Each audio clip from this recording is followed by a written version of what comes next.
कभी कभी इतिहास में ऐसी शख्सियतें उतरती हैं जिनके बारे में जितना जानो उतना ही रहस्य गहरा होता जाता है। लाओ त्सु उन्हीं में से एक है। और अजीब बात तो यह है कि उनके बारे में पक्का कुछ भी नहीं मालूम। यहां तक कि उनका जन्म कब हुआ यह भी विवाद का विषय है। चीन की कथाएं कहती हैं कि लाओ त्सु अपनी मां के गर्भ में 82 साल रहे। अब आप सोचिए 82 साल कोई पेट में रह जाए तो मां की हालत क्या होगी। कोई कोई श्रोता इस कहानी पर हंस पड़ते हैं, लेकिन यही तो रहस्यवाद की खूबसूरती है। तथ्य नहीं बल्कि प्रतीक महत्वपूर्ण है। 82 साल का मतलब यह है कि यह बालक अधूरा बाहर नहीं आना चाहता था, वह पूर्णता के साथ जन्म लेना चाहता था। लाओ त्सु का अर्थ ही है बूढ़ा बच्चा। जन्म से ही वे वृद्ध जैसे लगे, चेहरे पर शांति, आंखों में धैर्य और होठों पर मौन।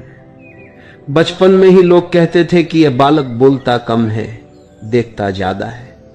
बोलना तो सभी सीख जाते हैं, लेकिन देखना, समझना, मौन में उतरना ये विरले ही सीखते हैं। जब लाओ त्सु छोटे थे तो उनके साथी खेलकूद में भागते दौड़ते रहते और यह बालक पेड़ के नीचे बैठा रहता। गांव के लोग पूछते, तुम खेलते क्यों नहीं? वह मुस्कुराकर कहता, मैं पेड़ से सीख रहा हूं। पेड़ से क्या सीखना? धैर्य, जड़ता, मौन। शिष्यत्व की शुरुआत यहीं से होती है। बचपन से ही लाओ त्सु की एक अजीब आदत थी। कोई भी उनसे सवाल पूछता तो वे उल्टा सवाल कर देते। जैसे किसी ने पूछा, खुशी क्या है? तो लाओ त्सु मुस्कुराकर बोले, पहले बताओ दुख क्या है? लोग उलझ जाते। यह शैली उनकी पूरी जिंदगी चली। यही बाद में उनके सूत्रों का आधार बनी। लाओ त्सु बड़े होकर चीन के शाही दरबार में राज ग्रंथालय अध्यक्ष बने। हजारों ग्रंथ उनके सामने रहते। कोई और होता तो पंडित बन जाता। लाओ त्सु ने तय किया कि सब व्यर्थ है, जितनी किताबें पढ़ो मन और उलझता है। दरबारियों से वे कहते, जितना जोड़ते हो उतना बोझ बढ़ता है, छोड़ना सीखो। दरबार में एक हास्यास्पद प्रसंग हुआ। एक मंत्री ने उनसे पूछा, आपका ज्ञान कहां से आया? लाओ त्सु ने कहा, बुद्धि से नहीं, मूर्खता से। मंत्री ने सोचा ये मजाक कर रहे हैं, लेकिन लाओ त्सु गंभीर थे। उनका कहना था कि जब तक तुम चतुर बने रहोगे परम सत्य से वंचित रहोगे, जब मूर्ख बन जाओगे तब द्वार खुलेगा। लाओ त्सु ने अपने जीवन में शायद ही कभी लंबा प्रवचन दिया हो। वे अधिकतर मौन रहते और मौन का यह प्रभाव इतना गहरा था कि लोग उनकी चुप्पी को भी उपदेश मान लेते। एक शिष्य ने पूछा, गुरुदेव हमें धर्म समझाइए। लाओ त्सु ने आंखें बंद कर ली और कई क्षण मौन बैठे रहे। शिष्य अधीर हो गया, कुछ बोलते क्यों नहीं? लाओ त्सु ने धीरे से आंखें खोली और कहा, मैं तो बता रहा था, तू सुन नहीं पाया। यह है लाओ त्सु की शिक्षा। शब्द द्वार नहीं है, शब्द तो सिर्फ इशारा है। असली द्वार मौन है। लाओ त्सु का सबसे बड़ा योगदान है ताओ ते चिंग। ताओ का अर्थ है मार्ग, पथ, सत्य की धारा।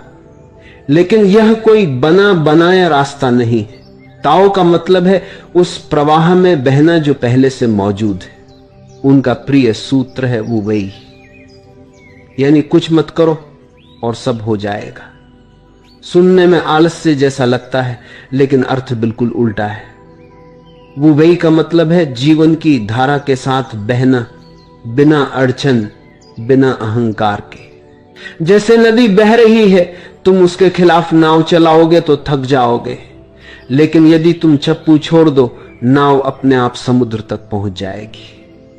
लाओ त्सु कहते हैं, जीवन नदी की तरह, जो बहना सीख गया वही पहुंचा। एक दिन शिष्य ने पूछा, गुरुदेव ये वुवई क्या है? कुछ मत करो तो रोटी कौन बनाएगा, कपड़े कौन सिलेगा? लाओ त्सु हंस पड़े, तुम्हारी पत्नी। सारा आश्रम ठहाकों से गूंज उठा। फिर गंभीर होकर बोले, सुनो, वुवई आलस्य नहीं है, इसका मतलब है सहजता। जैसे फूल खिलता है वैसे ही जीवन खिले।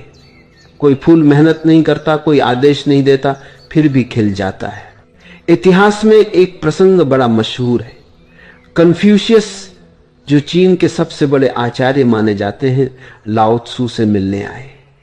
कन्फ्यूशियस ने जीवन भर नैतिकता, नियम, अनुशासन और व्यवस्था की शिक्षा दी, लेकिन जब वे लाओ त्सु के सामने पहुंचे तो पूरा संतुलन हिल गया।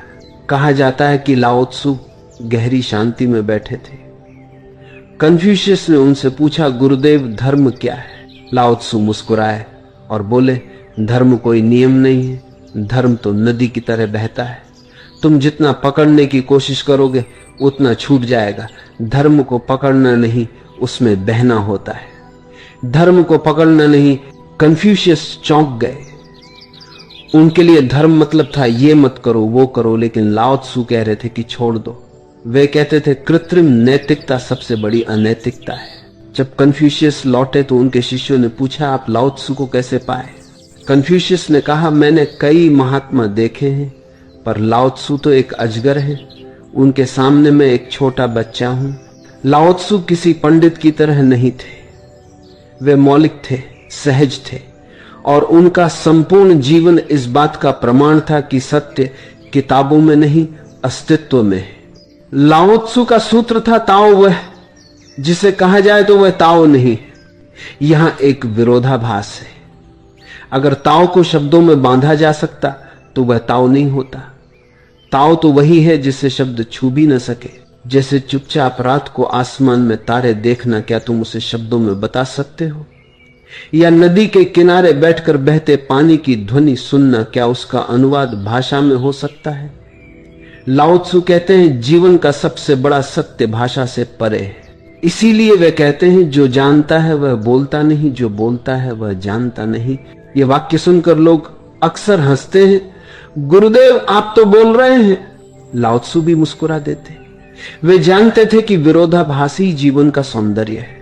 एक बार एक गांव में लोग बहस कर रहे थे, हमारा गधा जिद्दी है, उसे कोई समझा नहीं पाता।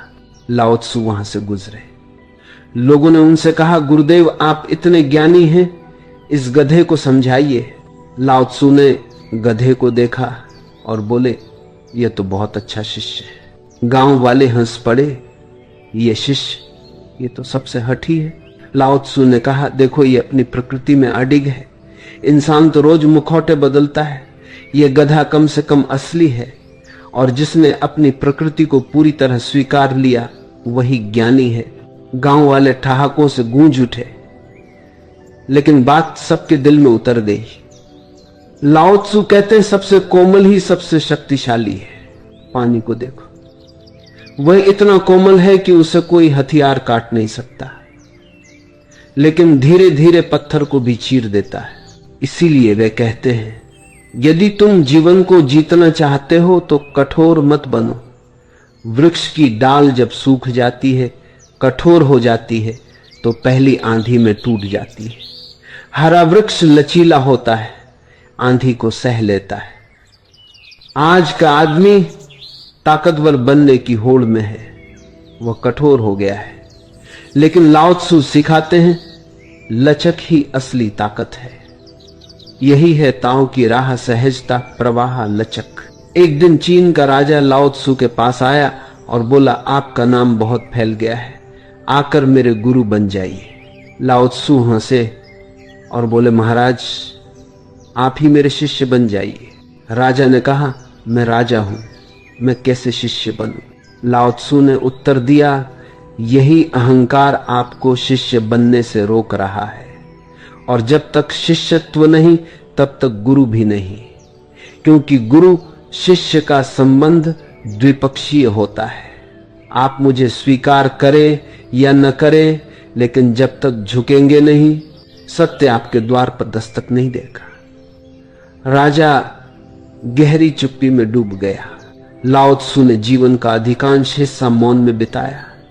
कहते हैं कि अंत समय में वे चीन छोड़कर पश्चिम की ओर निकल गए। सीमा पर तैनात सैनिक ने उन्हें रोका और कहा, गुरुदेव आप बिना कुछ कहे जा रहे हैं, कृपा करके हमें अपना ज्ञान लिख कर दीजिए। उसी समय लाओ त्सु ने ताओ ते चिंग की रचना की। यह ग्रंथ केवल 5000 शब्दों का है, लेकिन आज तक पूरी मानवता को प्रभावित कर रहा है। ध्यान देना, बुद्ध ने हजारों प्रवचन दिए, महावीर ने लाखों शब्द बोले, लेकिन लाओ त्सु ने मात्र 5000 शब्द लिखे और कहा बस इतना ही काफी है। उनका जीवन ही सबक था।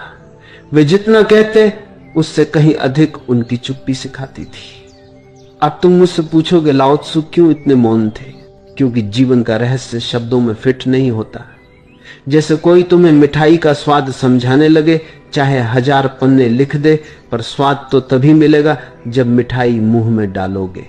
लाओ त्सु कहते हैं स्वाद लो, और स्वाद लेने का नाम ही है ताओ। आज के आदमी को यही भूल है, वह अनुभव को शब्दों से बदल देना चाहता है। प्रेम पर कविताएं पढ़ लेता है, लेकिन प्रेम का अनुभव नहीं करता। ध्यान पर किताबें पढ़ता है, लेकिन मौन में बैठता नहीं।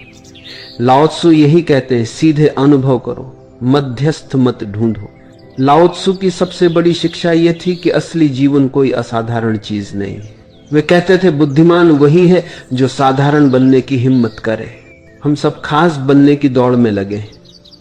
कोई अमीर बनना चाहता है, कोई मशहूर, लेकिन इस भाग दौड़ में हम वही खो देते हैं जो सबसे अनमोल है, साधारण क्षण। एक बार शिष्य ने उनसे पूछा, गुरुदेव जीवन का रहस्य क्या है? लाओ त्सु ने पास पड़ी मिट्टी की कटोरी उठाई और बोले, देखो यह कटोरी मिट्टी की है। यदि इसे सोने की बना दूं तो यह रोजमर्रा की चाय के काम ना आएगी। इसका मूल्य बढ़ जाएगा, लेकिन उपयोगिता घट जाएगी। साधारण ही सबसे उपयोगी है। यह है ताओ का रहस्य। साधारण को प्रेम से देखो, वही तुम्हें दिव्य बना देगा। एक गांव में एक किसान ने अपने पौधों को जल्दी बड़ा करने की ठानी। वह रोज खेत में जाता और पौधों को ऊपर खींच देता। कुछ ही दिनों में सारे पौधे सूख गए। गांव वाले हंसते हंसते दोहरे हो गए और कहने लगे, ये किसान तो सबसे बड़ा मूर्ख है। लाओ त्सु ने कहा, यह मूर्ख नहीं, तुम सबका प्रतीक है। तुम सब यही कर रहे हो, बच्चे को जल्दी बड़ा बनाना चाहते हो, मन को जल्दी शांत करना चाहते हो, जीवन को जल्दी सफल बनाना चाहते हो, लेकिन जीवन को खींचा नहीं जा सकता। वह अपनी गति से ही बढ़ता है। लोग जोर से हंसे भी और भीतर चुप भी हो गए, क्योंकि बात हृदय को छू गई थी। लाओ त्सु कहते थे, घड़ा उसके खालीपन से उपयोगी होता है। हम सब रूप पर अटक जाते हैं, लेकिन जो खाली है वही काम का है। घंटी में आवाज इसलिए आती है क्योंकि भीतर खालीपन है। मनुष्य भी तभी सुंदर है जब उसके भीतर शून्यता हो। आज का इंसान खालीपन से डरता है।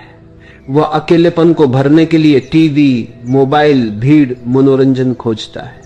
लेकिन लाओ त्सु कहते हैं, खालीपन से मत डरो, वहीं से ऊर्जा फूटेगी, वहीं से ताओ प्रकट होगा। लाओ त्सु की दृष्टि मृत्यु पर भी अनोखी थी। वे कहते हैं, मृत्यु अंत नहीं, बस एक रूपांतरण है। जैसे पत्ता हरा होता है, फिर पीला होता है, फिर गिर जाता है। पत्ता मिट जाता है, लेकिन वृक्ष जीवित रहता है। उसी तरह व्यक्ति मिटता है, पर जीवन की धारा बनी रहती है। एक शिष्य रोने लगा, गुरुदेव यदि आप मर गए तो हम क्या करेंगे? लाओ त्सु मुस्कुराए, तुम्हें अब भी लगता है कि मैं इस शरीर में हूं। जिस दिन मैं चला जाऊंगा, उसी दिन तुम समझोगे कि मैं तो हर जगह हूं। जब लाओ त्सु ने जीवन से विदा लेने का निर्णय किया, तो वे अकेले अपने बैल पर सवार होकर पश्चिम की ओर निकल गए। कोई विदाई नहीं, कोई उत्सव नहीं। लोग पूछते हैं वे कहां गए? कोई नहीं जानता, लेकिन शायद यही उनका संदेश था। जीवन का प्रवाह कभी ठहरता नहीं।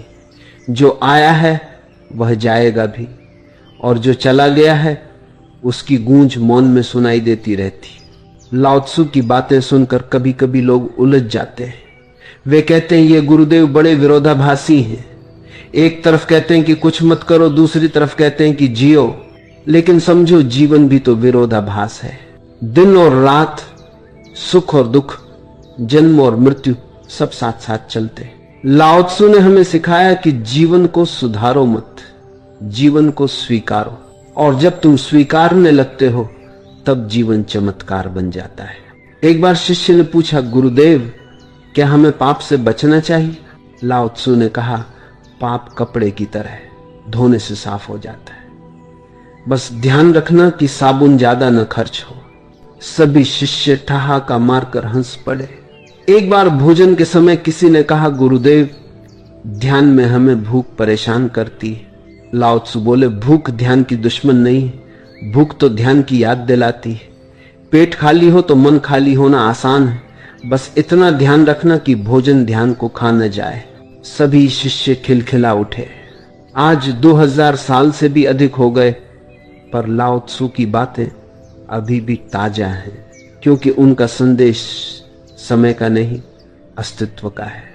आज भी जब कोई थका हुआ भाग दौड़ से परेशान होकर उनके शब्द पढ़ता है, तो जैसे कोई ठंडी हवा छू जाती है। उनकी शिक्षा का सार यही है, जीवन को मत सुधारो, उसे अपनाओ। कोमल बनो, लचीले बनो, मौन को सुनो, साधारण को प्रेम से देखो और ताओ के प्रवाह में बह जाओ। यही है लाओ त्सु, मौन का महात्मा। उनका जीवन हमें यह सिखाता है कि सत्य कोई वस्तु नहीं है जिसे पकड़ा जाए। सत्य तो वही है जो हर क्षण बह रहा है। तुम्हें बस इतना करना है कि विरोध छोड़ दो, बहाव को स्वीकार लो, और याद रखो, जितना तुम खाली होगे उतना ही जीवन तुम्हें भर देगा।